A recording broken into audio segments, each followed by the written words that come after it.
Hey, salut! Je prends quelques secondes pour te parler de ma nouvelle chaîne Super Canton. C'est une chaîne dédiée aux enfants et où je leur parle de la pop culture de leurs parents. Alors n'hésite pas à t'abonner avec tes enfants, ou même tout seul, pour me donner de la force. Elle est disponible sur YouTube et tout bientôt sur YouTube Kids. Le lien est dans la description. À bientôt! Hey, salut les Goonies! Une fois n'est pas coutume, nous allons quitter le monde des canards pour parler du monde des souris. Et surtout aborder l'un des méchants les plus emblématiques du monde de Mickey, j'ai nommé le Fantôme Noir.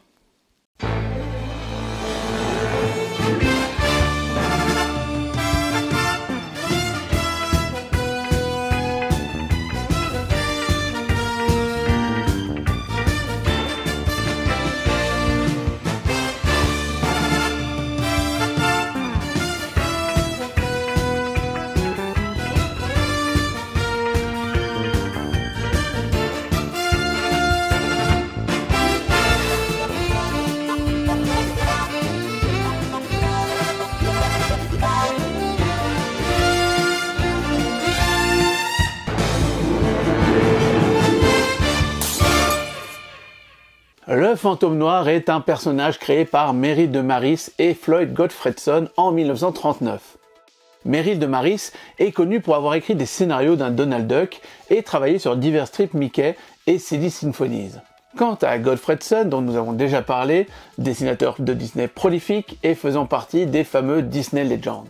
Ils créent leur personnage dans une première bande dessinée appelée Mickey Mouse Hot Wits de Phantom Blot. Enfin, le premier titre sera juste The Blot, la tache. Le terme de fantôme sera rajouté dans une édition en 1955, et le personnage du fantôme est donc initialement la tache, puis la tache fantôme, et le fantôme noir en français. Cette première histoire a été au départ publiée aux États-Unis dans un format de 97 bandes du 22 mai au 9 septembre 1939. L'aventure est plutôt sombre et est un reflet de son époque qui est entachée par les débuts de la Seconde Guerre mondiale en Europe. Et l'histoire est probablement inspirée de l'enquête de Sherlock Holmes, Les 6 Napoléons. On suit Mickey qui essaye d'arrêter un agent étranger mystérieux à la recherche d'une formule de matière radioactive. Le fantôme noir, encore appelé la tache, est représenté comme un homme portant un suaire noir avec 2 trous blancs en forme d'yeux et une paire de gants noirs. Le personnage est cynique, dangereux, malfaisant. À la fois gentleman cambrioleur et à la fois savant fou et même tueur implacable, tentant de piéger Mickey dans des pièges ingénieux et complexes.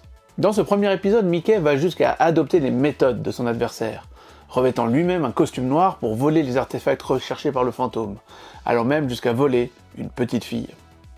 On peut y lire une forme de cynisme et de réflexion face à une Amérique qui pourrait chercher à s'abaisser au niveau de l'axe dans ses actions guerrières en ces temps troublés. C'est d'ailleurs une thématique encore relativement d'actualité à notre époque. Un crime de guerre en vaut-il un autre, tout ça. Bon, bref. C'est peut-être un peu facile comme raccourci, me direz-vous. Mais ce serait sous-estimer l'importance de la bande dessinée en termes de communication dans les années 30 et 40. Une époque où l'expression populaire est encore difficilement accessible et écoutée. Après, je suis pas sûr que la surexpression que nous avons aujourd'hui avec les réseaux est vraiment mieux. Bon, c'est un autre débat. Et c'est aussi dans cette bande dessinée que nous rencontrons pour la première fois le commissaire Finot et l'inspecteur Duflair, faisant de Mickey un auxiliaire de police qui sera repris par la suite par l'immense Romano Scarpa. L'inspiration du fantôme noir est probablement multiple, comme d'anciens ennemis uniques de Mickey, de Bat Bandit of Inferno Gulch par exemple, ou même le chirurgien de The Mad Doctor. Voir les vilains qui se cachent sous des masques de romans noirs des années 30 hard-boiled, dont nous avions déjà parlé dans la vidéo sur Veronica Lake. On peut aussi nommer Fantomas, bon pas celui-là, même si celui-là est chouette. Bref, Gottfredson nommera aussi comme inspiration 2 jumeaux afro-américains de Jerry on the Job, un comic strip de Walt Hoban. 2 jumeaux indissociables, dessinés très noirs, avec des yeux et des lèvres blanches. Il nommera aussi l'expression « nigger in the woodpile », le « gros dans le tas de bois », pour parler de quelqu'un qui se dissimule facilement. Ah, si vous pensez que les origines de vos héros de jeunesse étaient sans tâche, prenez le vivre ensemble et le non-racisme, eh ben c'est toujours mal connaître les bandes dessinées des années 30. D'ailleurs, l'histoire originale qui démontre la cruauté du fantôme noir sera redessinée en 1949, pour adoucir ses traits, puis carrément rééditée en 1955 avec des censures suite au Comics Code Authority. C'est quoi le Comics Code Authority ? Je vais te le dire. Le Comics Code Authority, c'est une organisation de régulation des comics qui permet d'obtenir une mention sur sa BD, et donc de pouvoir être facilement publié et édité pour le grand public. Et d'ailleurs, le Comics Code Authority est vraiment un sujet qui aurait pu intéresser notre ami Sébastien de Vous avez le droit. et je pense qu'il va m'en vouloir de ne pas l'avoir encore appelé pour ça.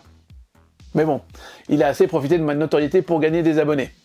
Donc le Comics Code Authority avait de nombreuses règles, et les règles de départ étaient les suivantes. Toute représentation de violence excessive et de sexualité est interdite. Les figures d'autorité ne doivent pas être ridiculisées ni représentées avec un manque de respect. Le bien doit toujours triompher du mal.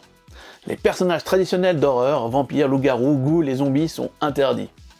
La publicité pour le tabac, l'alcool, les armes, les posters et les cartes postales de pin-up dénudés sont interdites dans les comics books. La moquerie ou les attaques envers tout groupe racial ou religieux sont interdits. N'existant plus aujourd'hui, le Comics Code Authority a fait office d'organe de censure jusqu'en 2011. Mais il est intéressant de noter que Disney garde à l'intérieur de sa structure une forme de Comics Code Authority. Et ça, je pense que vous l'avez remarqué. Gottfredson réutilisera peu, voire plus, le fantôme noir. Mais par son histoire, il marquera un jeune auteur, Romano Scarpa, qui lui donnera alors une vraie existence dans Mickey et le double secret du fantôme noir, un long thriller de 76 pages. Mais comme beaucoup de personnages Disney, il sera ensuite rempli par de nombreux auteurs, dont la grande école italienne, forcément. Et c'est sous la plume des auteurs Alberto Savini, Casti et Teresa Radic que le fantôme noir est démasqué. En italien, on l'appelle la Macchia Nera. Il suffit d'enlever le la pour avoir son vrai nom. On aura juste Macchia de son prénom et Nera de son nom. Macchia Nera.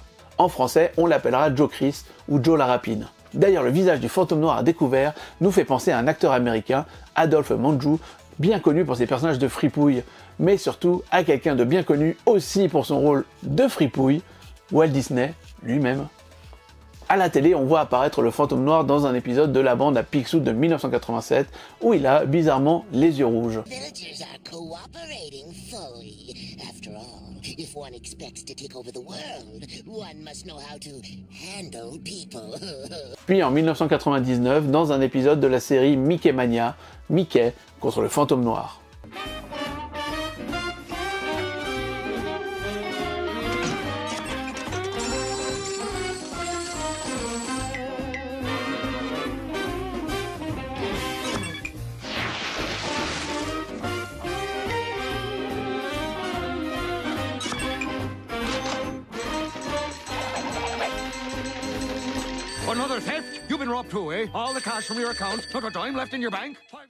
En 2016, il fait une brève apparition dans la série Mickey Mouse, puis dans le reboot de la bande à Picsou, d'abord en caméo, puis enfin en méchant secondaire et régulier.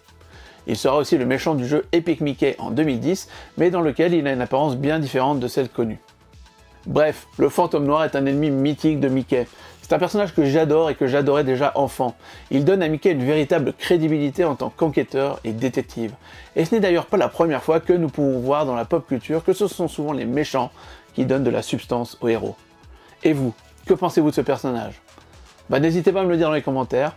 Moi je vous dis à très bientôt, j'espère que cette vidéo vous a plu. Prenez soin de vous, c'était Super Canard. Ciao. Petite musique, on met la pub.